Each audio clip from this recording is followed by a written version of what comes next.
Krishna Krishna Hare Hare Hare Krishna Krishna Krishna Hare Hare Hare Rama Rama Rama Hare Hare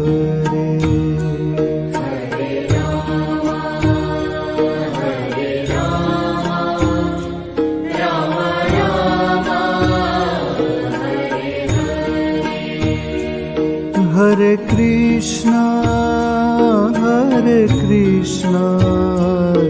Krishna Krishna Hare Hare Hare Krishna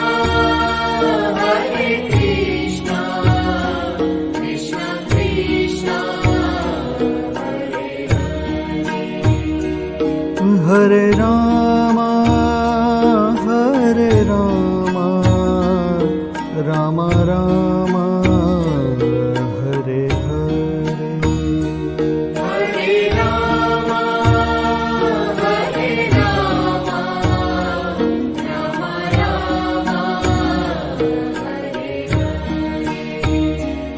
Hare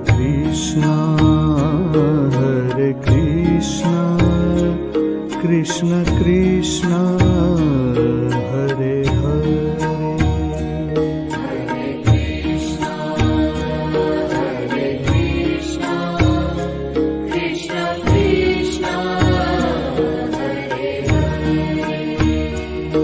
Hare Rama Rama Rama Hare Hare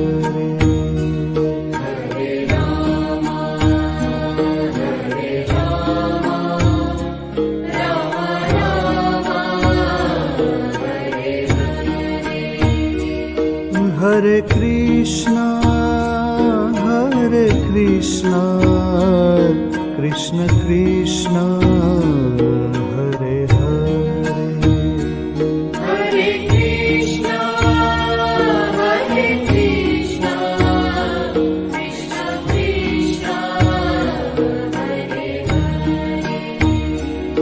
Hare Rama Rama Rama Hare Hare Hare Rama Rama Rama Hare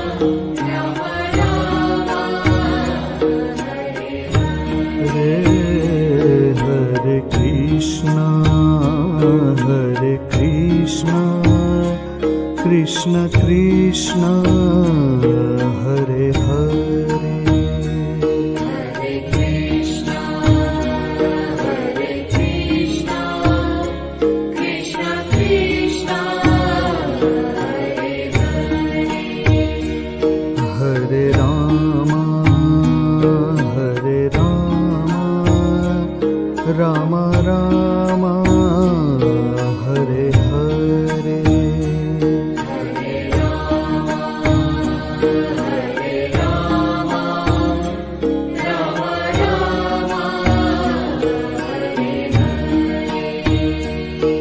Hare Krishna Krishna Krishna Hare Hare Hare Krishna Krishna Krishna Hare Rama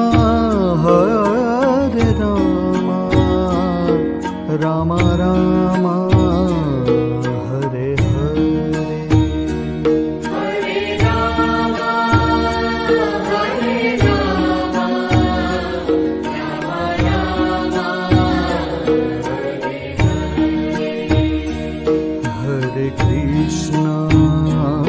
Hare Krishna Krishna Krishna Hare Hare Hare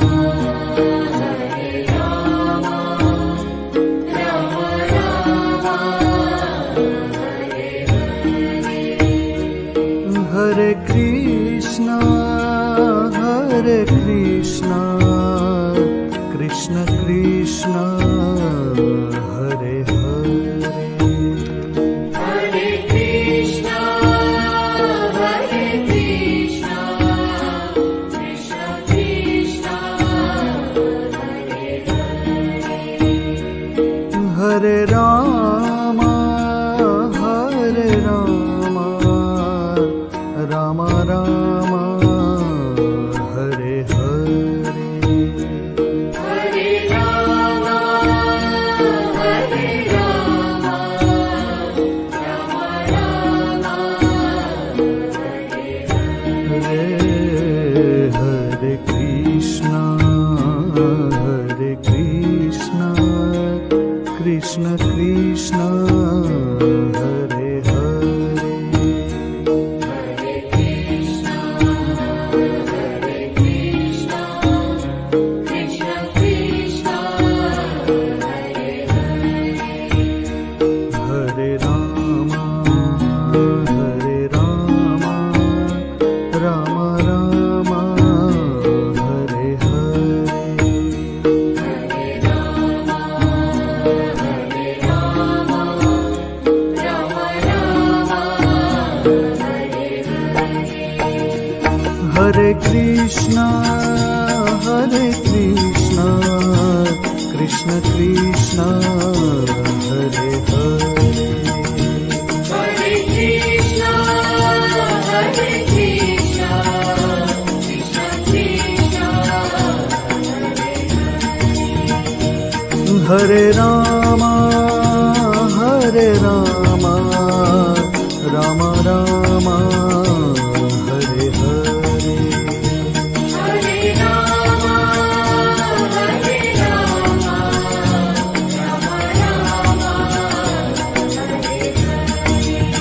Rama, Hare Krishna, Hare Krishna, Krishna Krishna, Hare Hare,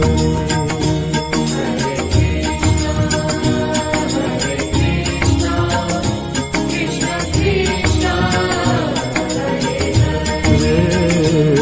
Hare Rama, Hare Rama, Rama Rama, Hare Hare,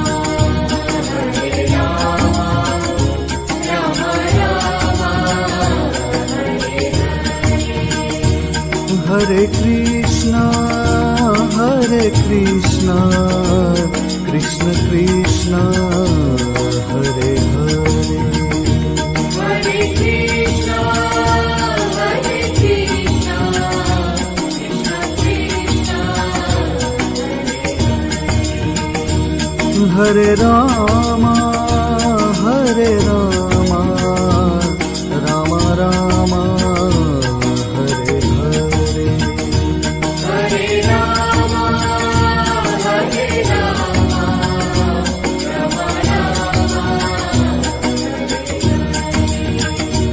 Hare Krishna, Hare Krishna, Krishna Krishna, Hare Hare, Hare Rama, Hare Rama, Rama Rama, Hare Hare, Hare Krishna, Hare Krishna, Krishna Krishna, Hare Hare, Hare Krishna, Hare Krishna, Krishna Krishna, Hare Rama, Hare Rama, Rama Rama, Hare Hare, Hare Rama, Hare Rama, Rama Rama, Hare Krishna, Hare Krishna, Krishna Krishna, Hare Hare, Krishna, Hare Krishna, Krishna Krishna, Hare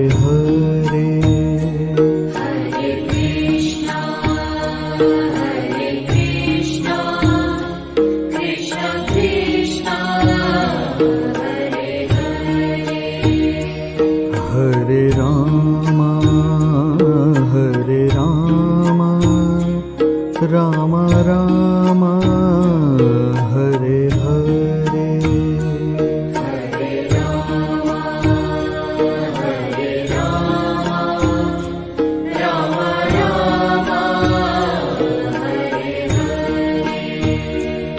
Hare Krishna Krishna Krishna Hare Hare Hare Krishna Krishna Krishna Hare Rama Rama Rama Hare Hare Hare Rama Rama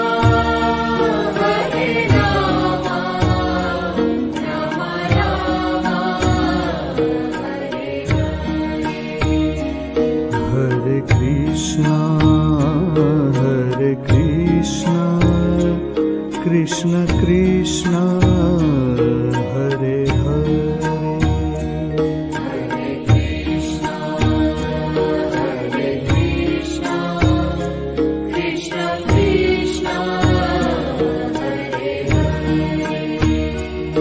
Hare Rama Rama Rama Hare Hare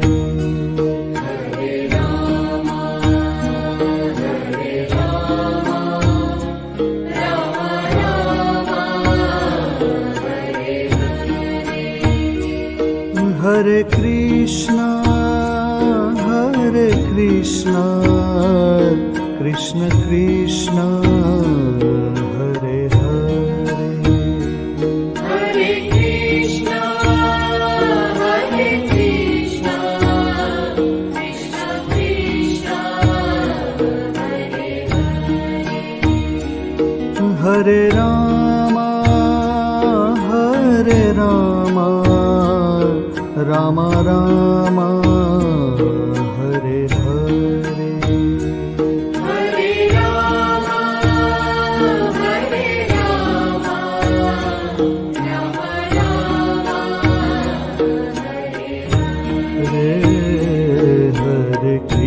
Rama Hare Krishna Krishna Krishna Hare Hare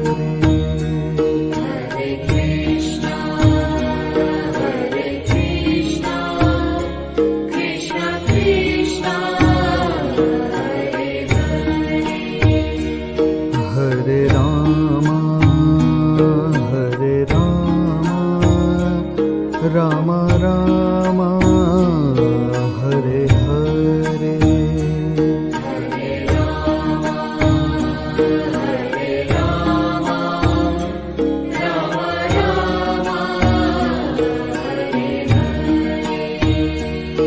Hare Krishna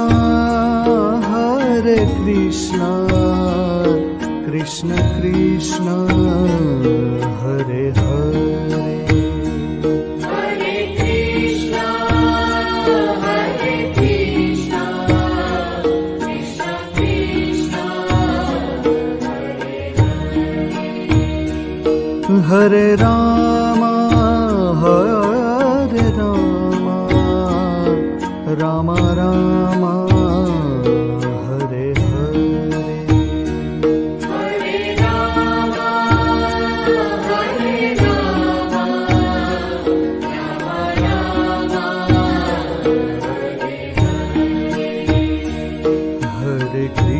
Rama Hare Krishna Krishna Krishna Hare Hare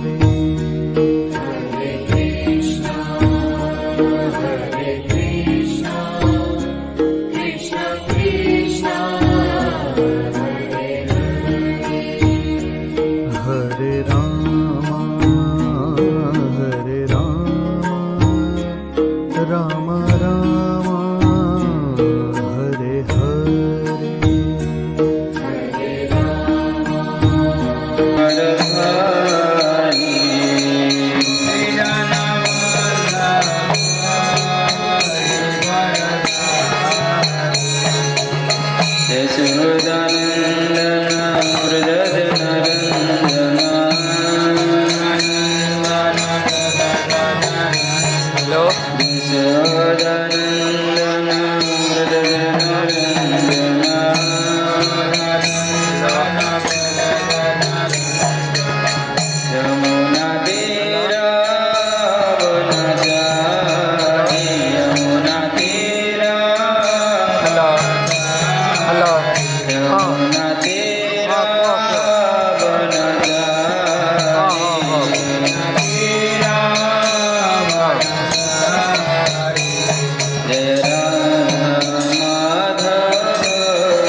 विष्णुपादाय कृष्णपृष्ठाय भूतले श्रीमते भक्तिवेदान्त स्वामिनिति नामिने नमस्ते सरस्वती देवे गौरवाणी प्रचारिणे निर्विशेष शून्यवादी पाश्चात्य देशतारिणे जय श्री कृष्ण चैतन्य प्रभु नित्यानंद श्री अद्वैत गदाधर श्रीवासादि गौरभक्त वृंद हरे कृष्ण कृष्ण कृष्ण हरे हरे हरे राम राम राम हरे हरे हरे कृष्ण पालन करने आज आम उपस्थित अच्छे तेणु आम कि समय भगवान रामचंद्र गुणचरित किसी श्रवण करने को आम चेष्टा करवा उत्तर भारत में अयोध्या से अनेक राम को पूजा करती राम भक्त आ वृंदावन में अनेक कृष्ण भक्त किंतु से भक्त भितर से भितर कौन तत्व रसरे भेद अच्छी सेटा आम आज बुझा चेष्टा करवा देखा बोले किसी भेद ना तेणु चैतन्य महाप्रभुंर अनुजाई जो मैंने से कहते गौड़ीय वैष्णव तेना निजे चैतन्य महाप्रभु जो पुरी धाम रे थिले से सार्वभौम भट्टाचार्य को सार्वभौम भट्टाचार्य जी जन भक्त थे गोटे स्वतंत्र रूप से दर्शन करते स्वतंत्र रूप से कौन षडभुज गौरांग रूप ये सैड लगे षडभुज गौरांग रूप कौन थी ना भगवान महाप्रभुंर 6टा हाथ था 6टा हाथ में कौन कौन से धरते ना गोटे हाथ से धनुषर आ तीर धरते 2टी हाथ में गोटे हाथ में धनुषर गोटे हाथ में तीर धरते आउ 2टी हाथ में से बंशी धारण करते 2 4टा हाथ होगा बंशी धरने 2टा हाथ दरकार आउ 2टा हाथ रहा 2टा हाथ में कौन धरते गोटे हाथ में कमंडल धरते आ गोटे हाथ में दंडा धरते सन्यासी दंडा धरते ताल से अवतार से 3टी जिनस को गोटे अवतार गोटे दृश्य गोटे दर्शन में देखते 3टी तत्व गोटे राम तत्व आ गोटे कृष्ण तत्व आ निजे निजे चैतन्य तत्व तेणु से देखा चाहते जे 3 गोटे अलग नुहति एक माने तत्व समस्ते समान मात्र रस किसी अलग ही जापे ठीक एपट सेपट रस अलग किंतु समस्ते तत्व सामान जेहेतु तत्व सामान तत्व कौन ना समस्ते विष्णु तत्व समस्ते कृष्ण तत्व किंतु रस कौन अलग ही जापे आम देखा विष्णु राम आ कृष्ण तांकर कौन रस अलग है ना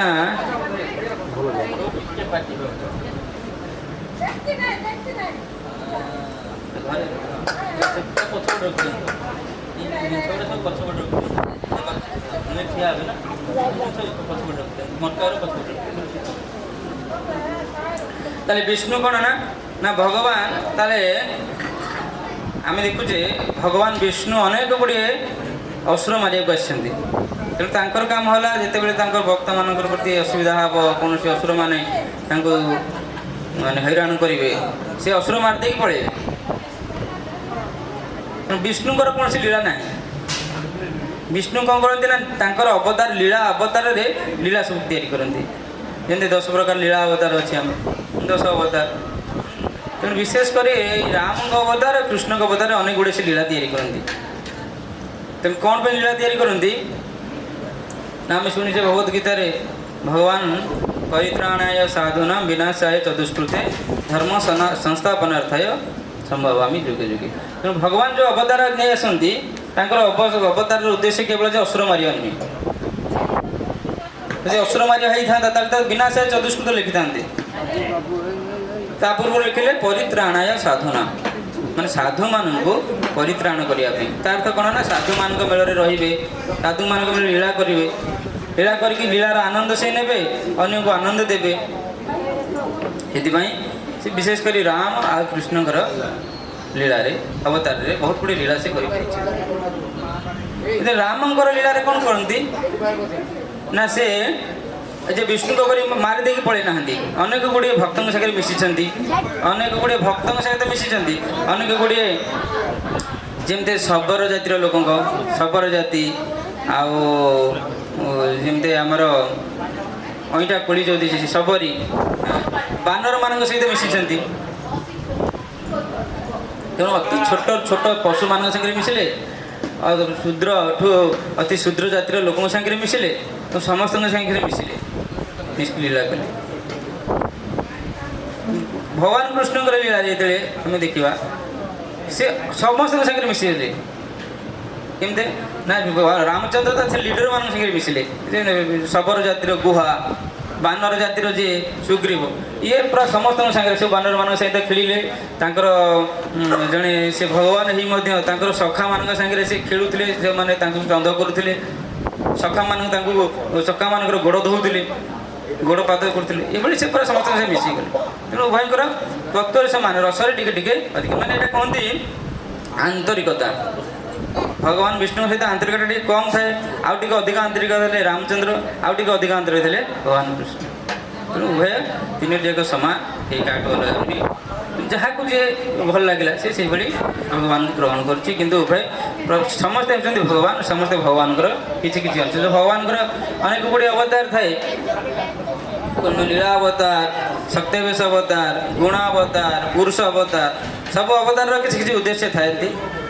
ତେଣୁ ସେ ଉଦ୍ଦେଶ୍ୟ ପୂର୍ଣ୍ଣ ହେଲା ପରେ ସେମାନେ ପୁଣି ଆଉଥରେ ଭଗବାନ ପାଖକୁ ସେ ଭଗଧାମକୁ ବୈକୁଣ୍ଠକୁ ପଳାନ୍ତି।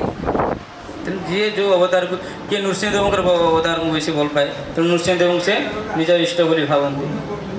ନୃସିଂହଦେବ ଆସିଲେ ତାଙ୍କ ଭକ୍ତକୁ ରକ୍ଷା କଲେ, ପୁଣି ପଳେଇଲେ। ପରଶୁରାମ ଆସିଲେ କ୍ଷତ୍ରିୟମାନଙ୍କୁ ନାଶ କରିବା ପାଇଁ, ସେ ତାଙ୍କୁ କାମ କରି ପଳେଇଲେ। କିନ୍ତୁ ରାମକୃଷ୍ଣ ଉଭୟ ଭକ୍ତମାନଙ୍କୁ ପରିତ୍ରାଣ କରିବା, ଭକ୍ତମାନଙ୍କୁ ସୁଖ ପ୍ରଦାନ କରିବା ପାଇଁ ଏସବୁ ଆସିଥାନ୍ତି। ବେଳେବେଳେ ସେ ରାମ ଭକ୍ତ କୃଷ୍ଣ ଭକ୍ତ ଥଟ୍ଟାରେ ସବୁ କୁହନ୍ତି ଯେ ଆମ ରାମ ବଡ଼, ଆମ କୃଷ୍ଣ ବଡ଼।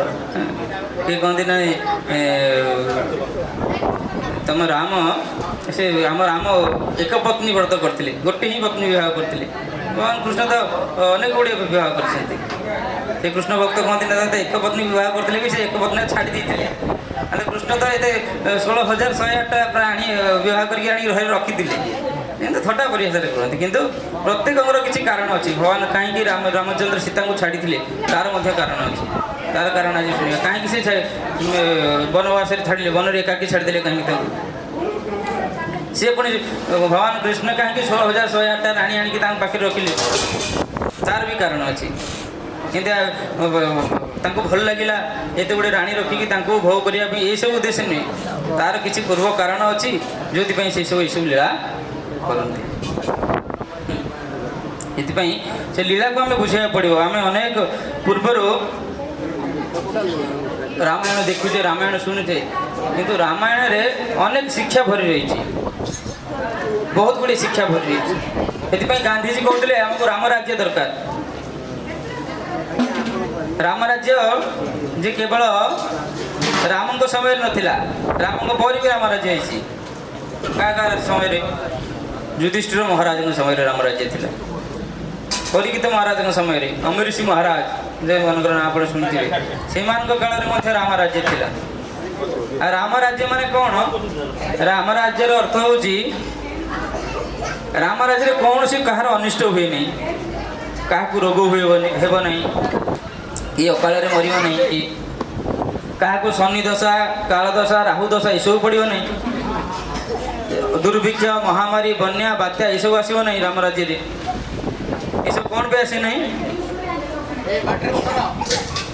ରାମ ରାଜ୍ୟରେ ଏସବୁ ଘଟଣା ଆସେ ନାହିଁ। ଏଥିପାଇଁ କେବଳ ଜଣେ ପ୍ରଜାନୁରଞ୍ଜକ ରାଜାଙ୍କ ପାଇଁ। ରାଜାଙ୍କ ଯେତେବେଳେ ସୁଶାସନ ହେବ, ରାଜା ଜଣେ ଧର୍ମପ୍ରିୟ ରାଜା ହେବେ, ସେତେବେଳେ ଏସବୁ ରାମ ରାଜ୍ୟ ପ୍ରତିଷ୍ଠା ହୋଇଯାଏ। ସେଥିପାଇଁ ଯେତେବେଳେ ଆମର ଗାନ୍ଧିଜୀ କହୁଥିଲେ ଆମକୁ ରାମ ରାଜ୍ୟ ଦରକାର, ତାଙ୍କ ପରେ ପରେ ଯେଉଁମାନେ ଆସିଲେ ସେ କହିଲେ ରାମ ଦରକାର, ରାମ ରାଜ୍ୟ ତ ଦରକାର, କିନ୍ତୁ ରାମ ଦରକାର ନାହିଁ। ଏବେ ଯେମିତି ରାମ ମନ୍ଦିର ପ୍ରତିଷ୍ଠା ପୂର୍ବରୁ ଅନେକ ଗୁଡ଼ିଏ ସରକାର ଆସିଥିଲା, ସେମାନଙ୍କୁ ରାମ ଦରକାର ନାହିଁ। ସେମାନେ କହିଥିଲେ ଆମକୁ Ram does not exist, Ram Setu ନାହିଁ, ରାମ ନାହାନ୍ତି ବୋଲି କହିଥିଲେ। ତାଙ୍କୁ ରାମ ଦରକାର ନାହିଁ, କିନ୍ତୁ ରାମ ରାଜ୍ୟ ଦରକାର। ସମ୍ଭବ କେମିତି?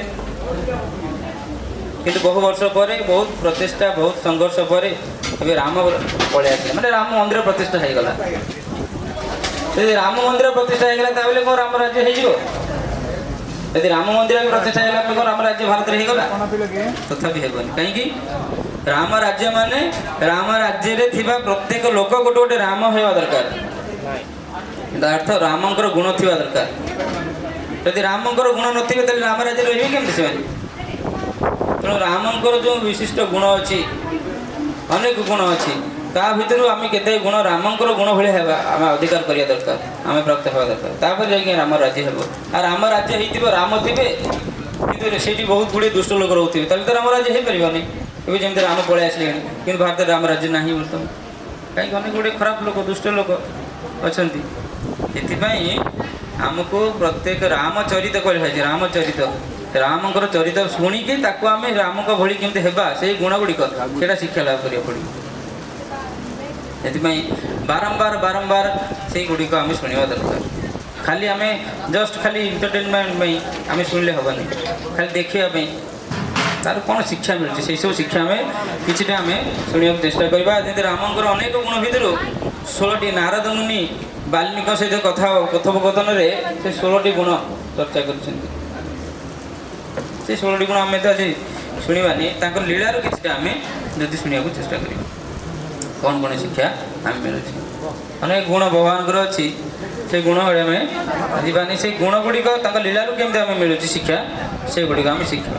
ତେଣୁ ଯେତେବେଳେ ରାମଚନ୍ଦ୍ର ଆସିବା ପୂର୍ବରୁ ରାମଙ୍କ ରାମାୟଣ ଚରିତ୍ରରେ ଯେତେ ସବୁ ଚରିତ୍ର ଅଛି, ଯେମିତି ଦଶରଥ ହୁଅନ୍ତୁ, ତାଙ୍କର ଭାଇମାନଙ୍କର ହୁଅନ୍ତୁ, ସବୁ ଚରିତ୍ରର କିଛି କିଛି ନାମର ତତ୍ତ୍ୱ ଅଛି। ଯେମିତି ତାଙ୍କ ପିତା ହେଲେ ଦଶରଥ। ଦଶରଥର ଅର୍ଥ କ'ଣ? ଦଶରଥ ଅର୍ଥ ତାଙ୍କ ପାଖରେ ଏମିତି ଗୋଟେ ରଥ ଥିଲା ଯେ 10ଟା ଦିଗକୁ ଯାଇପାରୁଥିବ। ଆମର 10ଟା ଦିଗ ଅଛି ନା, 10ଟା ଦିଗ ମାନେ ତାଙ୍କ ରଥ, ଆମ ରଥ, ଆମ ଗାଡ଼ି ତ ଆଗକୁ ଯାଉଛି ନହେଲେ ପଛକୁ ଯାଉଛି, ସାଇଡ଼୍କି ଯାଉନି କି ଏପଟ ସାଇଡ଼୍କି ଯାଉନି। ତାଙ୍କ ରଥ 10ଟା ଦିଗକୁ ଯାଉଛି, ଯେତେବେଳେ ଯୁଆଡ଼େ ଚାହିଁବେ ସେ 10 ଦିଗକୁ ଏଇଭଳି ରଥ ଥିଲା। ତାଙ୍କ ରାଜ୍ୟର ନାଁ ଥିଲା ଅଯୋଧ୍ୟା। ଅଯୋଧ୍ୟା ମାନେ କ'ଣ? ଯେଉଁ ରାଜ୍ୟରେ ଯୁଦ୍ଧ ହେଇନି। ତା ଅର୍ଥ ଯୁଦ୍ଧ ହେଇନି ମାନେ କ'ଣ? ସେ ରାଜ୍ୟକୁ କୌଣସି ଶତ୍ରୁ ଆକ୍ରମଣ କରିବାକୁ ଆସିନାହାନ୍ତି। କେତେ ବର୍ଷ ପର୍ଯ୍ୟନ୍ତ? 60,000 ବର୍ଷ ପର୍ଯ୍ୟନ୍ତ। ତାମାନେ ଦଶରଥ 60,000 ବର୍ଷ ପର୍ଯ୍ୟନ୍ତ ଶାସନ କରୁଥିଲେ, କିନ୍ତୁ ତାଙ୍କ 60,000 ବର୍ଷ ପିରିୟଡ଼ ଭିତରେ ଗୋଟେ ବି ବାହ୍ୟ ରାଜା, ତାଙ୍କ ରାଜ୍ୟର ବାହାରର କୌଣସି ରାଜା ତାଙ୍କୁ ଶତ୍ରୁ ଆକ୍ରମଣ କରିବାକୁ ଆସିନାହାନ୍ତି। ମାନେ ଏତେ ସେ ବଳବାନ ଥିଲେ, ଏତେ ବଡ଼ ଯୋଦ୍ଧା ଥିଲେ। ସେଥିପାଇଁ ତାଙ୍କ ରାଜ୍ୟର ନାଁ ଥିଲା ଅଯୋଧ୍ୟା। ବେଳେବେଳେ ଇନ୍ଦ୍ରମାନେ ଅସୁରମାନଙ୍କ ସାଙ୍ଗେ ଯୁଦ୍ଧ କରିବାକୁ ମଧ୍ୟ ଦଶରଥଙ୍କୁ ଡାକନ୍ତି, ଆସିକି ମୋତେ ସପୋର୍ଟ ଦିଅ ବୋଲି, ଆଉ ଦଶରଥ ମଧ୍ୟ ଯାଆନ୍ତି। ଏଭଳି ତାଙ୍କ ପାଖରେ 353ଟି ରାଣୀ ଥିଲେ।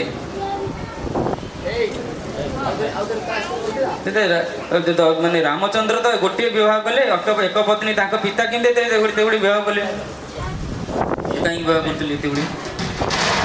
କାହିଁକି ନା ଦଶରଥଙ୍କ ସମୟରେ ପରଶୁରାମ ଥିଲେ। ଆଉ ପରଶୁରାମ କ'ଣ କରିଥିଲେ? ପରଶୁରାମଙ୍କ ଦାୟିତ୍ୱ ଥିଲା କ'ଣ? ସବୁ କ୍ଷତ୍ରିୟମାନଙ୍କୁ ମାରିବେ, କାରଣ କ୍ଷତ୍ରିୟମାନଙ୍କର ଅହଙ୍କାର ଥିଲା, କ୍ଷତ୍ରିୟମାନଙ୍କୁ ସେ ମାରିକି ନାଶ କରିବେ। ତେଣୁ ପରଶୁରାମଙ୍କ ଶାସନ ଚାଲିଥିଲା ସେ ସମୟରେ। ଆଉ ଇଏ ଦଶରଥ ସେଇ ସମୟରେ ତାଙ୍କର ପରଶୁରାମ ଥିବା ସମୟରେ 60,000 ବର୍ଷ ଶାସନ କରୁଛନ୍ତି, କିନ୍ତୁ ପରଶୁରାମ ତାଙ୍କ ରାଜ୍ୟରେ କିଛି କରୁନାହାନ୍ତି। କାହିଁକି ନା ପରଶୁରାମ କ୍ଷତ୍ରିୟମାନଙ୍କୁ ମାରିବେ ବୋଲି ଶପଥ କରିଥିଲେ, କିନ୍ତୁ ଯେଉଁ କ୍ଷତ୍ରିୟ ବିବାହ କରୁଥିଲା ସେ ବିବାହର ଗୋଟେ ବର୍ଷ ପର୍ଯ୍ୟନ୍ତ ତାଙ୍କୁ ମାରୁନଥିଲେ। ଯେ କ୍ଷତ୍ରିୟ ବିବାହ କରୁଥିଲା ସେ ବିବାହ କରୁଥିବା କ୍ଷତ୍ରିୟ ରାଜାର କୌଣସି କ୍ଷତି କରୁନଥିଲେ। ତେଣୁ ଦଶରଥ ବହୁତ ଚାଲାକ ଥିଲେ। ଯେତେବେଳେ ପରଶୁରାମ ଆସୁଥିଲେ ସେ ଗୋଟେ ରାଣୀକି ବିବାହ କରିଦେଉଥିଲେ। ତାପରେ କିଛି ବର୍ଷ ଗଲା ପରେ ଯେତେବେଳେ ଆଉ ଥରେ ଆସୁଥିଲେ ଆଉ ଗୋଟେ ରାଣୀକି ବିବାହ କରୁଥିଲେ। ଏମିତି ବିବାହ କରି 350ଟି ବିବାହ କରିଥିଲେ। ସେସବୁ 3ଟି ମହାରାଣୀ, କୌଶଲ୍ୟା, କକେଇ ଆଉ ସୁମିତ୍ରା, 3ଟି ବିବାହ କରିଥିଲେ। ଏଭଳି 353ଟି ରାଣୀ ତାଙ୍କର ଥିଲା। ଆଉ ଯେଉଁ ମାନେ କ'ଣ ଶତ୍ରୁ ଆକ୍ରମଣ କରିପାରୁନଥିବା ଗୋଟେ ରାଜ୍ୟ ତାଙ୍କ ପାଖରେ ଥିଲା, ବିଶାଳ ସମ୍ପତ୍ତି ଥିଲା, କିନ୍ତୁ ତାଙ୍କ ମନରେ ଗୋଟିଏ ଦୁଃଖ ଥିଲା। କ'ଣ ଦୁଃଖ ଥିଲା? ତାଙ୍କର କୌଣସି ରାଣୀଙ୍କ ଠାରେ ପୁତ୍ର ନଥିଲା। କୌଣସି ରାଣୀ ପୁତ୍ର ସନ୍ତାନ ଉତ୍ପାଦନ କରିପାରୁନି ସନ୍ତାନ ଉତ୍ପାଦନ କରୁ ତାଙ୍କର ଗୋଟିଏ ମାତ୍ର ଖାଲି ଝିଅ ଥିଲା। ସେ ଝିଅକୁ ମଧ୍ୟ ଅନ୍ୟର ଜଣେ ତାଙ୍କର ବନ୍ଧୁ ରାଜା ମାଗିକି ନେଇଯାଇଥିଲେ।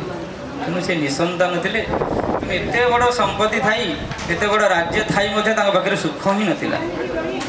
ତେଣୁ ଏ ସମ୍ପତ୍ତି ରାଜ୍ୟ ଏଇ ବିଶାଳ ସାମ୍ରାଜ୍ୟ ଭୌତିକ ଦୁନିଆ ଆମକୁ କେବେ ହେଲେ ସୁଖ ଦେଇପାରିବ ନାହିଁ। ଯେମିତି ଦଶରଥଙ୍କୁ ସୁଖ ଦେଇ ଦଶରଥ ସବୁବେଳେ ଚିନ୍ତାରେ ପଡ଼ିଥିଲେ କେମିତି ମୁଁ ଗୋଟେ ପୁତ୍ର ପାଇବି, କେମିତି ଗୋଟେ ପୁତ୍ର ପାଇବି। ସେସବୁ ତାଙ୍କୁ ବଶିଷ୍ଠ ଋଷି ପରାମର୍ଶ ଦେଲେ। ଋଷି ସିଂହ ମୁନି ଯିଏକି ବହୁତ ବଡ଼ ତପସ୍ୱୀ, ଯେ ଜୀବନରେ କେବେ ହେଲେ ଗୋଟେ ନାରୀ ଦର୍ଶନ କରିନାହାନ୍ତି, ତମେ ତାଙ୍କୁ ଡାକିକି ଆଣ। କୌଣସି ତାଙ୍କୁ ବିଭିନ୍ନ ମାତ୍ରାରେ ତାଙ୍କୁ କଳେ କଳେ କୌଶଳେ ତାଙ୍କୁ ଡାକିକି ଅଣାଗଲା। ଋଷି ସିଂହ ମୁନିଙ୍କ ଦ୍ୱାରା ଯଜ୍ଞ ହେଲା। ଯଜ୍ଞରୁ ଯଜ୍ଞ ପୁରୁଷ ବାହାରିଲେ। ଯଜ୍ଞ ପୁରୁଷ ବାହାରି 3 ଜଣ ରାଣୀଙ୍କୁ ଦେଲେ। ତେଣୁ ଯଜ୍ଞ ପୁରୁଷ 2ଟା ଯଜ୍ଞର ଯେଉଁ ପ୍ରସାଦ 2ଟା ଗିନାରେ ଦେଲେ। ତେଣୁ ଇଏ ବଡ଼ କୈକେୟୀ ଆଉ କୌଶଲ୍ୟା ସେ କ'ଣ ଜଣେ ଅଧା ଖାଇଦେଲା ଆଉ ଜଣେ ଅଧା ଖାଇଦେଲା। ଆଉ ରହିଲା ଅଧା ହାତା 2ଟା, ସେଇ ଅଧା ହାତା 2ଟା କାଟିଦେଲେ ସୁମିତ୍ରାଙ୍କୁ ଦେଲେ। ଯାହାର ଫଳରେ ତାଙ୍କର ପୁତ୍ର ସନ୍ତାନ ପ୍ରାପ୍ତ ହୁଏ। ତେଣୁ କୌଶଲ୍ୟାଙ୍କ ଠାରୁ ରାମ, କୈକେୟୀଙ୍କ ଠାରୁ ଭରତ, ଆଉ ଯେହେତୁ ସୁମିତ୍ରା 2 ଥର ଖାଇଥିଲେ ତାଙ୍କଠୁ ଶତ୍ରୁଘ୍ନ ଆଉ ଲକ୍ଷ୍ମଣ ଜନ୍ମ ନେଲେ।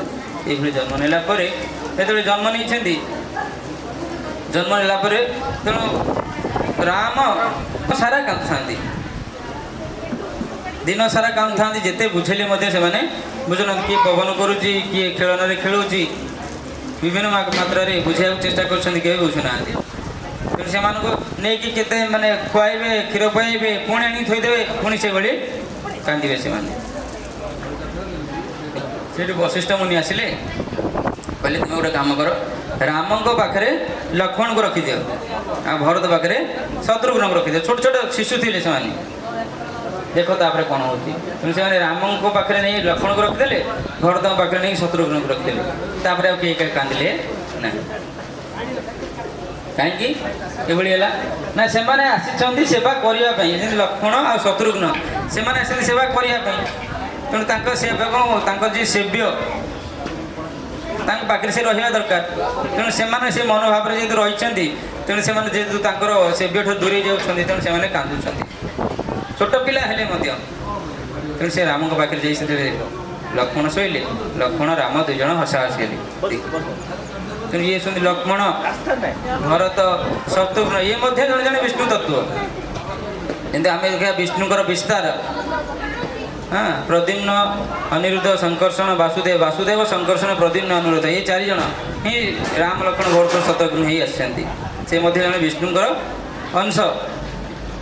କିନ୍ତୁ ଏଇଭଳି ପିଲା ହେଇଥିଲା। ତେଣୁ ଏମାନେ ସମସ୍ତେ ବୁଝିଗଲେ ଯେ ନାଇଁ, ରାମଙ୍କ ପାଇଁ ଲକ୍ଷ୍ମଣ ଆସିଛନ୍ତି ଆଉ ଭରତଙ୍କ ପାଇଁ ଶତ୍ରୁଘ୍ନ ଆସିଛନ୍ତି। ଏଇଭଳି ସେମାନେ ରାଜବୟସରେ ବଢ଼ିଲେ। ବଢ଼ିକି ସେମାନେ ଗୁରୁକୁଳ ଶିକ୍ଷା ପାଇଁ ଗଲେ। ଗୁରୁକୁଳ ଶିକ୍ଷା ପାଇଁ ଯିବା ପରେ ଗୁରୁକୁଳରୁ ଫେରିଲେ। ଗୁରୁକୁଳ ତ ରାଜବୟସ ବାହାରେ ହେବ।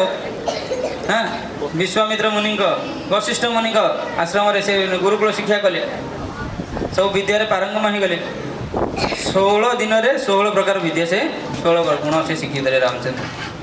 ଆଉ ସବୁ ବିଦ୍ୟାରେ ପୁରା ନିଖୁଣ ହେଇଗଲା ପରେ ଯେତେବେଳେ ଶିକ୍ଷା ଲାଭ କରିକି ଆସିଲେ, ତେଣୁ ଦଶରଥ ସବୁବେଳେ ପୁରା ଏତେ ବର୍ଷ ବୟସ ପରେ ସେ ଛୁଆ ଜନ୍ମ କରିଛନ୍ତି, ପୁତ୍ର ସନ୍ତାନ କରିଛନ୍ତି।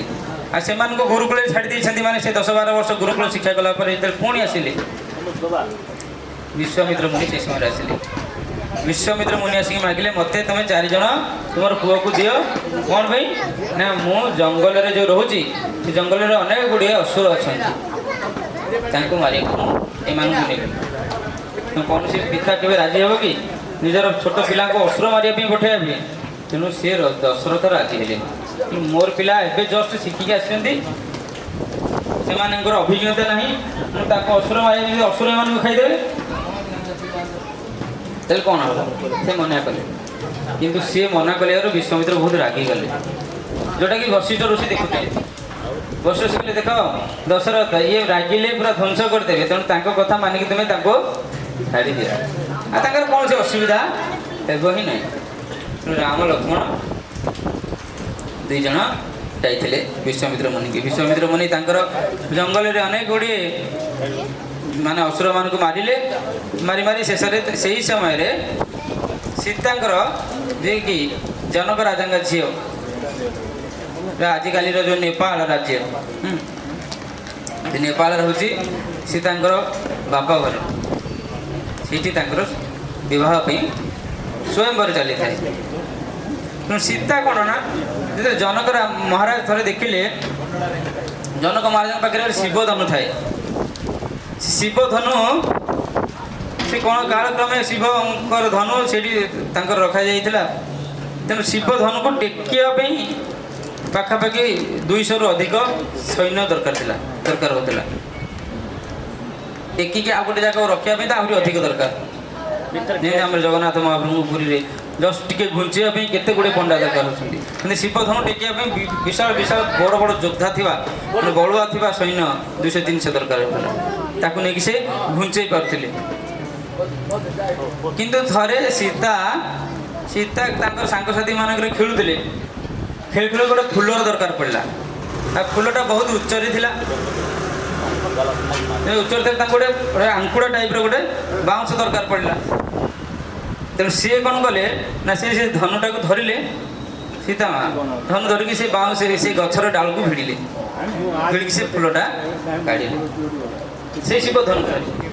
ଏଇ କଥା ଜନକ ମହାରାଜ ଦୂରରୁ ଦେଖିଲେ ସୀତା ଯିଏ ତାଙ୍କର ଝିଅ, ସେ କେତେ ବଳଶାଳୀ, ଯେଉଁଟାକି 200-300 ସୈନ୍ୟ ଟେକି ପାରୁନାହାନ୍ତି ଯେଉଁ ଧନୁକୁ, ଇଏ ନିଜ ହାତରେ ଟେକୁଛି, ପୁଣି ସେ ଫୁଲ ତୋଳୁଛି। ମାନେ ସେ କେତେ ବଳ ହେଇଥିବ, କେତେ ଶକ୍ତି ହେଇଥିବ।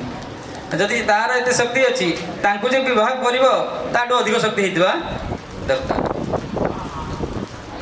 ତେଣୁ ସିଏ ସେଇଥିପାଇଁ ତାଙ୍କ ସ୍ୱୟଂବରରେ ଏଇଭଳି କମ୍ପିଟିସନ୍ ରଖିଲେ। ଯିଏ ଶିବ ଧନୁକୁ ଟେକିକି ଭାଙ୍ଗି ପାରିବ, ସେ ଜାଣିକି ସେଇ ଶିବ ଧନୁର ଠୁ ଅଧିକ ଶକ୍ତି, ସୀତାଙ୍କଠାରୁ ଅଧିକ ଶକ୍ତିଶାଳୀ ହେଇଥିବ। ତେଣୁ ଏଇଭଳି ଟାର୍ଗେଟ୍ ରଖିଲେ, କିଏ କମ୍ପିଟିସନ୍ରେ ଜିତିବ ସେ ହିଁ ପାଇବ। ତେଣୁ ଇଏ ଯେତେବେଳେ ବିଶ୍ୱାମିତ୍ର ମୁନିଙ୍କ ସଙ୍ଗରେ ରାମ ଲକ୍ଷ୍ମଣ ଯାଇଥିଲେ, ତାଙ୍କୁ ନେଇକି ସେ ସେଇ କେବଳ ସ୍ୱୟଂବର ଦେଖିବାକୁ ଯାଇଥିଲେ। ଆଉ ସେ ସମୟରେ ଅନେକ ଗୁଡ଼ିଏ ବଳଶାଳୀ ରାଜା ଆସିକି ସେଇ ରାଜସଭାରେ ଥିଲେ। କେହି ବି ସେଇ ଧନୁକୁ ଘୁଞ୍ଚେଇ ବି ପାରିଲେ ନାହିଁ। ଦେଖିବା ତ ଦୂରର କଥା। ଜନକ ମହାରାଜ ବଡ଼ ଚିନ୍ତିତ ହୋଇପଡ଼ିଲେ। ଏକରେ ତାଙ୍କର ବହୁତ ବର୍ଷ ପରେ ଝିଅ ହେଇଥିଲା, ମାନେ କନ୍ୟା ସନ୍ତାନ ପାଇଥିଲେ ହଳ ଚାଷ କଲାବେଳେ। ବର୍ତ୍ତମାନ ସେ ଭାବିଲେ ତାଙ୍କ ଝିଅକୁ ବିବାହ କରିବାକୁ ଆଉ ଦୁନିଆରେ କୌଣସି ବର ରହିବେ ନାହିଁ। କାହିଁକି ନା ସେ ବହୁତ ବଳଶାଳୀ ରାଜାମାନେ ସେ ସମୟରେ ଆସିଥିଲେ। ସେ ବଡ଼ ଚିନ୍ତିତ ହୋଇଥିଲେ। ଆଉ ନିଜେ ଏଇଭଳି ଗୋଟେ ସର୍ତ୍ତ ରଖିଥିବାରୁ ନିଜକୁ ସେ ନିନ୍ଦା ଦେଉଥିଲେ। ତେଣୁ କାହିଁକି ଏତେ ବଡ଼ ସର୍ତ୍ତଟେ ରଖିଲେ? ତେଣୁ ମୋ ଝିଅ ସର୍ତ୍ତ କମେଇ ପାରିବେନି। ତେଣୁ ବଡ଼ ଚିନ୍ତାରେ ପଡ଼ିଥିଲେ। ସେହି ସମୟରେ ବିଶ୍ୱାମିତ୍ର ମୁନି କହିଲେ, ନା, ତୁମର ସେ ଧନୁକୁ ଉଠାଇବା ପାଇଁ କ୍ଷମତା ଜଣଙ୍କର ଅଛି। ସେ ଯେତେବେଳେ ଗାଳି କରୁଥିଲେ, ଲକ୍ଷ୍ମଣ କହିଲେ, ମୁଁ ଯିବି, ମୁଁ ଉଠାଇଦେବି। ସେଠି ବିଶ୍ୱାମିତ୍ର କହିଲେ, ନାଇଁ, ତୁମେ ନୁହେଁ, ରାମଙ୍କୁ ଯାଉ। ରାମ ଶେଷରେ ସେ ଶିବ ଧନୁକୁ ଭାଙ୍ଗିଲେ। କିନ୍ତୁ ସେ ଜାଣିନାହାନ୍ତି ଯେ ସେ ସ୍ୱୟଂବରରେ ବିବାହ କରିବେ ବୋଲି। ବିବାହ କଲେ ସେ କଥା ଜାଣିନାହାନ୍ତି। ଯେତେବେଳେ ସେ ଶିବ ଧନୁ ଭାଙ୍ଗି ସାରିଲା ପରେ ସୀତା କ'ଣ କଲେ ନା, ତାଙ୍କୁ ଫୁଲମାଳ ଦେବାକୁ ଆସୁଛନ୍ତି। ସେ କହିଲେ, ଏଇଟା କ'ଣ ଫୁଲମାଳ? ମୁଁ ତ ବିବାହ କରିବିନି, ମୁଁ ତ ବିବାହ କରିବାକୁ ଆସିନି। ବିବାହ କରିଲେ ମୋର ବାପାଙ୍କ ପରମିସନ୍ ଦରକାର, ଆମ ରାଜ୍ୟର ଲୋକମାନଙ୍କର ପରମିସନ୍ ଦରକାର, ମୋର ମାଆମାନଙ୍କର ପରମିସନ୍ ଦରକାର, ଅନୁମତି ଦରକାର। ମୁଁ କରିବି। ସେଠି ବିଶ୍ୱାମିତ୍ର ବୁଝିଲେ, ନାହିଁ, ତୁମର ସବୁ ବାପାମାନେ ସବୁ ଠିକ୍ ରାଜି ହେବେ, ତୁମେ ଚିନ୍ତା କର ନାହିଁ, ତୁମେ ବିବାହ କର। ବିବାହ କଲା ସମୟରେ ତେଣୁ ଫୁଲମାଳ ଗଳେଇବେ। ଆଉ ରାମଙ୍କୁ ହାଇଟ୍ ବହୁତ ଅଧିକ, ସୀତାଙ୍କୁ ଟିକେ କମ୍। ସେ କହିଲେ, ମୁଁ ନଇଁବିନି। ରାମ କହିଲେ, ମୁଁ ନଇଁବି, ମୁଁ ସେମିତି ଠିଆ ହେଇଥିବି, ତୁମେ ଯେମିତି ଫୁଲମାଳ ପକାଇବା କଥା ପକାଅ, ମୁଁ ନଇଁବିନି। ବଡ଼ ଚିନ୍ତା ହେଲା, କେମିତି ଫୁଲମାଳ ପକା, କ'ଣ ଫୁଲମାଳ ଫିଙ୍ଗିଦେବେ କି? ଫିଙ୍ଗିବି ତ ନାହିଁ। କ'ଣ କରିବେ? ସେ ସମୟ ଲକ୍ଷ୍ମଣ ଥିଲେ। ଲକ୍ଷ୍ମଣ ସବୁବେଳେ ସେବା ପ୍ରିୟ। ସେ କ'ଣ ଦେଖିଲେ, କେମିତି ମୁଁ ଏବେ ସେବା କରିବି, କେମିତି ମୁଁ ଦୁଇ ଜଣଙ୍କର ବିବାହ ଠିକ୍ କରିବି। ସେ ସାଙ୍ଗେ ସାଙ୍ଗେ ଯାଇକି ରାମଙ୍କର ପାଦରେ ପ୍ରଣାମ କରିଦେଲେ। ଲକ୍ଷ୍ମଣ ପ୍ରଣାମ କରି ତାଙ୍କ ପାଦ ଛୁଇଁ ପ୍ରଣାମ କରିଛନ୍ତି। ରାମ ତ ତାଙ୍କୁ ଆଶୀର୍ବାଦ କରିବେ ନା, ଆଶୀର୍ବାଦ କରି ଯେତେବେଳେ ମୁଣ୍ଡ ନୁଆଇଛନ୍ତି, সেই ସମୟରେ ସୀତା ତାଙ୍କ ଫୁଲମାଳ ପକାଇଦେଲେ। ଏଇଭଳି ଲକ୍ଷ୍ମଣ ସବୁବେଳେ ସେବାର ତତ୍ପର ଥାନ୍ତି। ରାମଙ୍କର ବିବାହ ଏଇଭଳି ହେଇଗଲା। ରାମଙ୍କୁ ବିବାହ କରିକି ଆଣିଲେ। ତା ସାଙ୍ଗେ ସାଙ୍ଗେ ଲକ୍ଷ୍ମଣ ଶତ୍ରୁଘ୍ନ ଭରତଙ୍କର ବିବାହ ମଧ୍ୟ ହେଇଗଲା। ଅନ୍ୟ ତାଙ୍କର ଭଉଣୀମାନଙ୍କ ସାଙ୍ଗରେ ପିତାଙ୍କର ବିବାହ କରିକି ସେମାନେ ଆସିଛନ୍ତି। ଆପଣମାନେ ଶୁଣିଥିବେ ବହୁତ ଗୁଡ଼ିଏ ଘଟଣା ହେଇଛି। ଆଉ କୈକେୟୀ ନିଜର ପୁଅକୁ ରାଜା କରିବାକୁ ଇଚ୍ଛା କରିଛି। ମନ୍ଥରା ତାଙ୍କର ପରାମର୍ଶ କରିଛି। ଶେଷରେ ଦଶରଥଙ୍କର ପିତୃ ସତ୍ୟ ପାଳନ କରିବା ପାଇଁ ରାମଚନ୍ଦ୍ର ବନବାସ ଯିବାକୁ ପ୍ରସ୍ତୁତ ହେଇଛନ୍ତି। ତେଣୁ ଏଠି ଦଶରଥଙ୍କର ଆଉ ଗୋଟେ ଭୁଲ। ତେଣୁ ଯେତେବେଳେ ସେ ଖୁସି ହେଉଥିଲେ କୈକେୟୀର ଟିକେ ସହାୟତା ପାଇକି ଯୁଦ୍ଧରେ ଜୟ କରିଥିଲେ। କୈକେୟୀ ଯେତେବେଳେ ରଥର ଚକ ଖସି ଯାଇଥିଲା, କୈକେୟୀ ତାଙ୍କ ସାଙ୍ଗରେ ଥିଲେ। ସେ ରଥର ଚକକୁ ସଜାଡ଼ି ଦେଇଥିଲେ। ଆଉ ସେ ଯୁଦ୍ଧରେ ଦଶରଥ ଜିତି ଯାଇଥିଲେ। ଦଶରଥ ଜିତିଲା ପରେ କ'ଣ ହେଇଛି ନା ତାଙ୍କୁ କଥା ଦେଇଦେଲେ, ରାଣୀ ତୁମେ ଯାହା ମାଗୁଛ ମାଗ, ଯାହା ମାଗୁଛ ମାଗ, ଯାହା ବର ମାଗୁଛ ମାଗ, ମୁଁ ତୁମକୁ ଦେଇଦେବି। ସେ କହିଥିଲେ ନାଇଁ ମୁଁ ଏଇ ବର ଏବେ ମାଗିବିନି, ମୁଁ ଯେତେବେଳେ ମାଗିବି ତୁମେ ସବୁ ଦେବ ମୋତେ। ସେ କହ ହଁ କରିଦେଇଥିଲେ। ତା ଅର୍ଥ ଏଇଠି କୁହାଯାଉଛି ନା ଆମେ ଯେତେବେଳେ ଖୁସିରେ ଥିବା, ବହୁତ ଖୁସିରେ ଥିବା, କାହାକୁ କଥା ଦେବା ଉଚିତ ନୁହେଁ। ମୁଁ ଖୁସି ହେଇଗଲେ କାହାକୁ କଥା ଦେଇଦେବି ଯେ ମୁଁ ତୋ ପାଇଁ ଏଇଟା କରିବି, ଏସବୁ ଦେବା ଉଚିତ ନୁହେଁ। କି ଦୁଃଖରେ କାହାକୁ ଗାଳି କରିବା ଉଚିତ ନୁହେଁ, ଅଭିଶାପ ଦେବା ଉଚିତ ନୁହେଁ। କାହିଁକି ଆମେ ସେଇଟା କରିପାରିବା ନ କରିପାରିବା ଆମେ ଜାଣିନେ। ଯେମିତି ସାକ୍ଷୀ ଗୋପାଳର ଘଟଣାରେ ଆପଣ ଶୁଣିଥିବେ। ସେ ଜଣେ ବ୍ରାହ୍ମଣ କହିଲା ମୋ ଝିଅକୁ ତୋତେ ବିବାହ କରିବି ବୋଲି। ସେ ଖୁସି ହେଇ କହିଦେଇଛି, କିନ୍ତୁ ଅନ୍ୟମାନେ ତାଙ୍କର ପୁଅମାନେ ତାଙ୍କର ପରିବାର ଲୋକ ରାଜି ହେଲେ। ସେ ଫସିଗଲା। ତେଣୁ ଖୁସିରେ କାହାକୁ କଥା ଦେଇଦେବାନି। ଆମେ ଦଶରଥଙ୍କୁ ଏହା ଶିଖିବା। ଦଶରଥ ଦେଇଥିଲେ, ତା ଫଳ ପରେ ସେ ଭୋଗିଲେ। ଆମେ ଶୁଣିଥିବା ଯେ କିଭଳି ଶ୍ରବଣ କୁମାର ଅଭିଶାପ ଦେଇଥିଲା ନା ଦଶରଥ ମୁନି, ଦଶରଥ ମହାରାଜ ତାର ଅଭିଶାପ ଫଳରେ ପିତୃବିୟୋଗ ମାନେ ନିଜର ପୁତ୍ର ବିୟୋଗ କରୁଥିଲେ। କିନ୍ତୁ ତାର କାରଣ ହେଲା ସେ ମନ୍ତ୍ରାର କଥା ଶୁଣିକି ସେ କୈକେୟୀ ଆଉ ପୁତ୍ର ଛଡ଼େଇ ନେଲା। ପୁତ୍ର ଛଡ଼େଇଲା ପରେ ନିଜ ପୁଅ ତାଙ୍କୁ କହିଲେ 14 ବର୍ଷ ବନବାସ କରିବ, ଆଉ ମୋ ଯେ ପୁଅ ରାଜା ହେବ। ଏତେ କଷ୍ଟ ଦଶରଥଙ୍କୁ ଲାଗିଲା। ଦଶରଥ କହିଥିଲେ ଠିକ୍ ଅଛି, ଯଦି ମୋ ରାମ ବନବାସ ଯିବ ଆଉ ଭରତ ରାଜା ହେବ, ତାହେଲେ ମୁଁ ଭରତ ଠାରୁ କେବେ ହେଲେ ମୋର ଯଦି ମୃତ୍ୟୁ ହେବ, ତେବେ ଭରତ ମୋର ଶରୀରକୁ କେବେ ଛୁଇଁବ ନାହିଁ। ଏହା କହିଥିଲେ। ଏତେ ବଡ଼ ବିପତ୍ତି, ଏତେ କଷ୍ଟ ଦେଇଥିଲା। ରାମଚନ୍ଦ୍ରକୁ ସମସ୍ତେ ମନା କରୁଥାନ୍ତି ବନବାସ ଯିବା ପାଇଁ। ଠିକ୍ ଅଛି, ଭରତ ରାଜା ହେବ, ତୁମେ କାହିଁ ବନବାସ ଯିବ? ତୁମେ କ'ଣ ଦୋଷ କରିଛ? ଏଭଳି କି ବଶିଷ୍ଠ ଯିଏକି କୁଳ ଗୁରୁ ଥିଲେ, କୁଳ ବ୍ରାହ୍ମଣ ଥିଲେ, ତାଙ୍କୁ ସବୁ କାର୍ଯ୍ୟରେ ତାଙ୍କୁ ପରାମର୍ଶ ଦେଉଥିଲେ, ତାଙ୍କୁ ମଧ୍ୟ ସିଏ ମଧ୍ୟ କହିଲେ ତୁମେ ବନବାସ ଯାଅ ନାହିଁ। କିନ୍ତୁ ରାମଚନ୍ଦ୍ର କେବେ ଶୁଣିନଥିଲେ। କାରଣ ରାମଚନ୍ଦ୍ର ଜାଣିଛନ୍ତି ସେ ତାଙ୍କର ଯେଉଁ ଅନେକ ଗୁଣ ଭିତରୁ ଗୋଟିଏ ଗୁଣ ହେଲା ଧର୍ମଜ୍ଞ। ଧର୍ମ ପାଳନ କରିବା ପାଇଁ ସେ ସବୁବେଳେ ପ୍ରସ୍ତୁତ ଥାନ୍ତି। ଆଉ କ'ଣ? ସତ୍ୟ ବାକ୍ୟ। ରଘୁକୁଳ ରୀତି ସଦା ଚାଲି ଯାଇ ପ୍ରାଣ ଯାଇ ଭୋର ବଚନ ନ ଯାଏ। ପ୍ରାଣ ପଳେଇ ପଛେ, କିନ୍ତୁ ରଘୁକୁଳରେ ଆସିଥିଲେ ରାଜା ହରିଶ୍ଚନ୍ଦ୍ର। ହରିଶ୍ଚନ୍ଦ୍ର କେତେ ବଡ଼ ସତ୍ୟ ପାଳନ କରିକି ଯାଇଛନ୍ତି କହିଲେ, ଯେଉଁ କୂଳରେ ହରିଶ୍ଚନ୍ଦ୍ର ଆସିଛନ୍ତି ସେଇ କୂଳର ଗୋଟେ ସତ୍ୟକୁ ମୁଁ ପାଳନ କରିବାକୁ ଯଦି ଅସମର୍ଥ ହେବି, ତାହେଲେ କୂଳର ନିନ୍ଦା ହେବ। ଏହା କହିକି ସେ ବୁଝେଇଥିଲେ ବଶିଷ୍ଠ ମୁନିକି, ନିଜ ମାଆଙ୍କୁ ବୁଝେଇଥିଲେ, ସମସ୍ତଙ୍କୁ ବୁଝେଇକି ନିଜର ଧର୍ମ ରକ୍ଷା କରିଥିଲେ। ତେଣୁ ଧର୍ମ ପାଳନ କିଭଳି କରିବା, ଯେତେ ଯାହା ହଉ ପଛେ ଆମେ ନିଜ ଧର୍ମ ସ୍ୱଧର୍ମ ରଖିବା।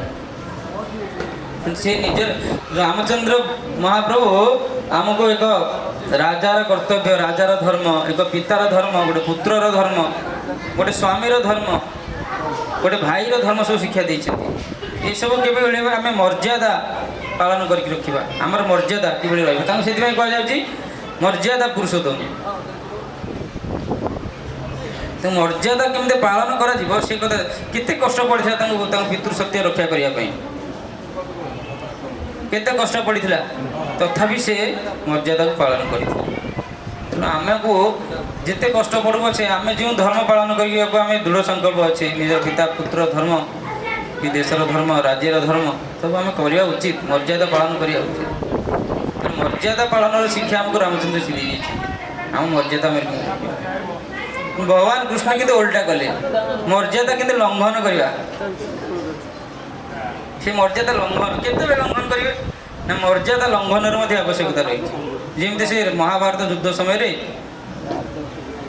ଯୁଧିଷ୍ଠିର ମହାରାଜଙ୍କୁ ମିଛ କହିବାକୁ କହୁଛନ୍ତି, ये सत्य पालन करने केते बड़ त्याग करते से मिछ पालन करे कते मिछ पुओ ताने मर्यादार लंघन कहीं से करते ना उद्देश्य था धर्म पालन करवा धर्मर रक्षा करवा ये एक पत्नी विवाह कर एक पत्नी व्रत से किंतु 16,000 कहीं विवाह कले 16,100 जन को कारण 16,100 जनकर किसी नाला बाणासुर नहीं कि गोटे गुंफा भितर रखिला नरकासुर नहीं गोटे गुंफा भितर रखिला जेहेतु से गोटे राज कूलर कन्या से अन्य पुरुष पाखे थे किए विवाह करेंगे ना भगवान कृष्ण रक्षा करके आनले विवाह करेंगे कि से असत्य हो बुलवे एत संख्यक लोक तो से विवाह करा पड़ता तेणु सी मर्यादा लंघन के पड़े शिखेली ये मर्यादा पालन करा के शिखेली तेणु उभय को आम शिक्षा पाई आम कि आम जीवन में उतार यहाँ बहुत गुरुत्वपूर्ण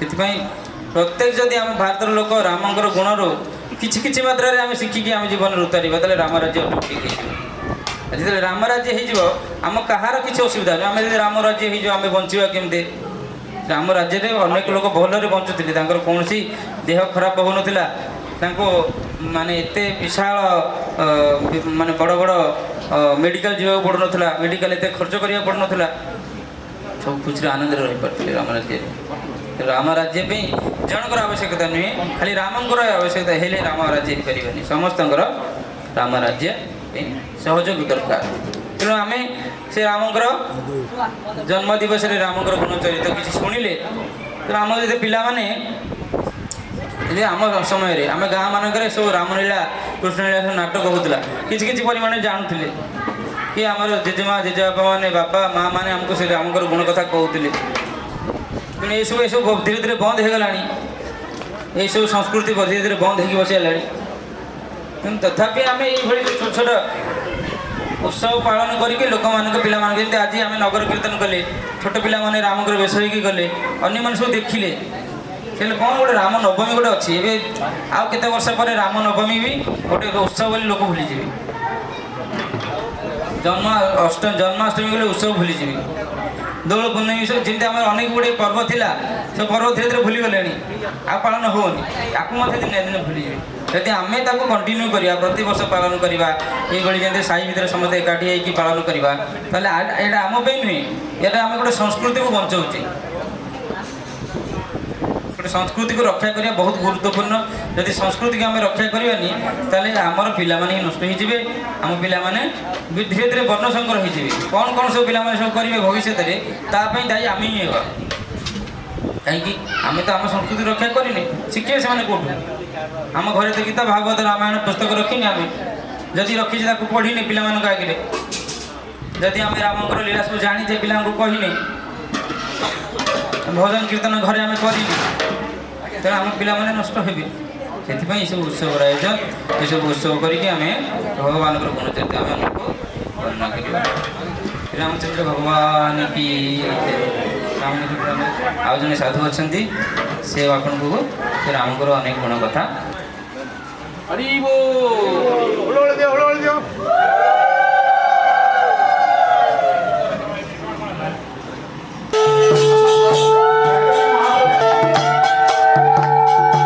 बलसियावर रामचंद्र जी की बलसियावर रामचंद्र जी की सीता मैया की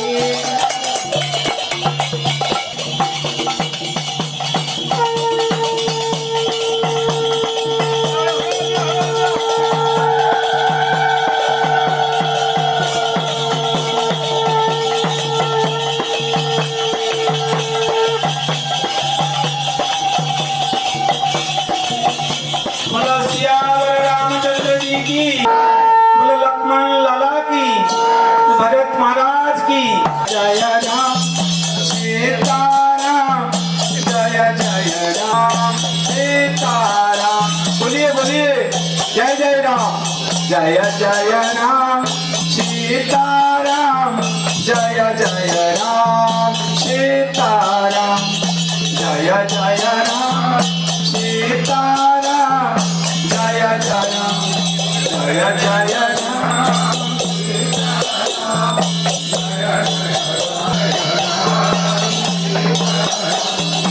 जय जय राम सीताराम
जय सीतापति श्री रामचंद्र भगवान की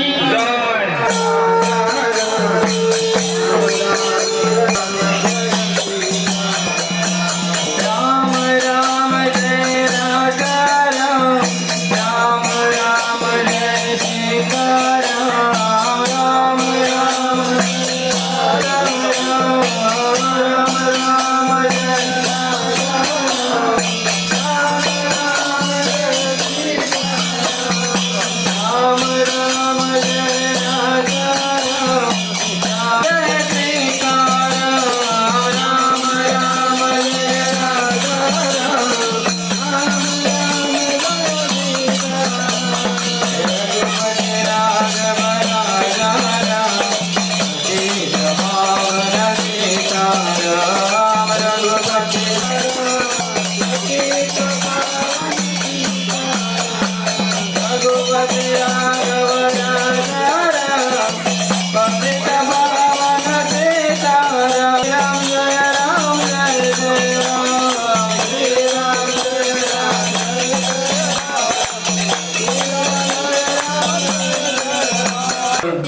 रामचंद्र महावीर रामचंद्र रघुवीर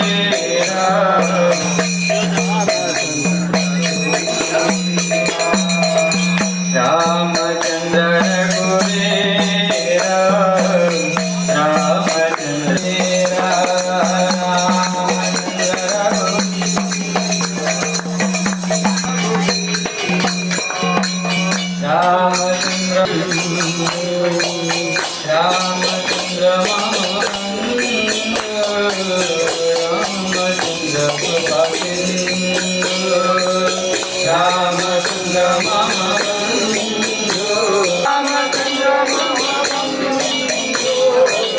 रामचंद्र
भागं सीता समारोपितभागं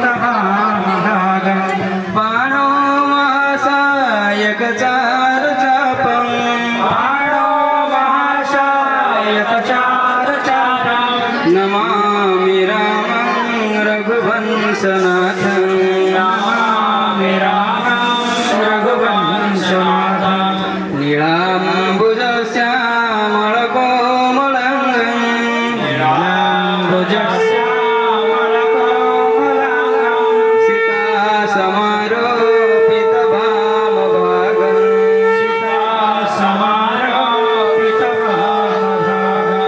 बाणो महासायकचारुचापं बाणो महाशायकचारुचापं नमामि रामं रघुवंशनाथं रामं रघुवंशनाथं एषः पुष्पाञ्जलिः एषः पुष्पाञ्जलिः एषः पुष्पाञ्जलिः एषः पुष्पाञ्जलिः भगवान को श्रृंगार में सब आरती हो और 15 मिनट कथा धैर्य बसतु तापर समस्त महाप्रसाद मिलिबो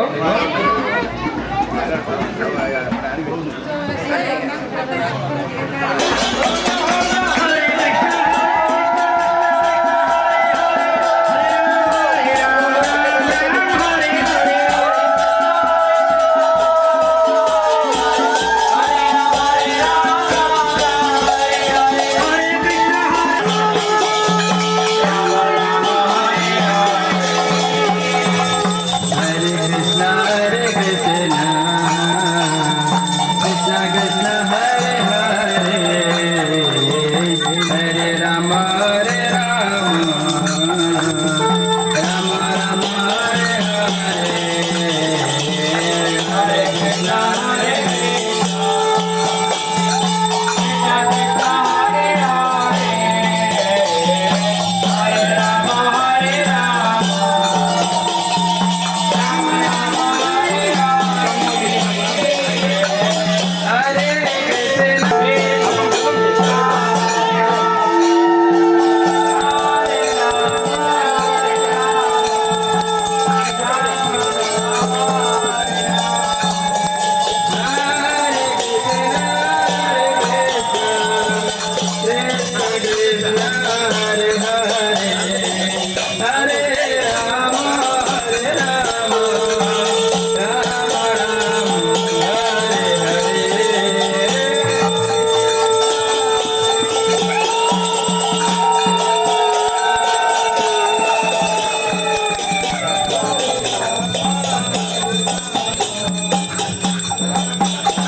હરે કૃષ્ણ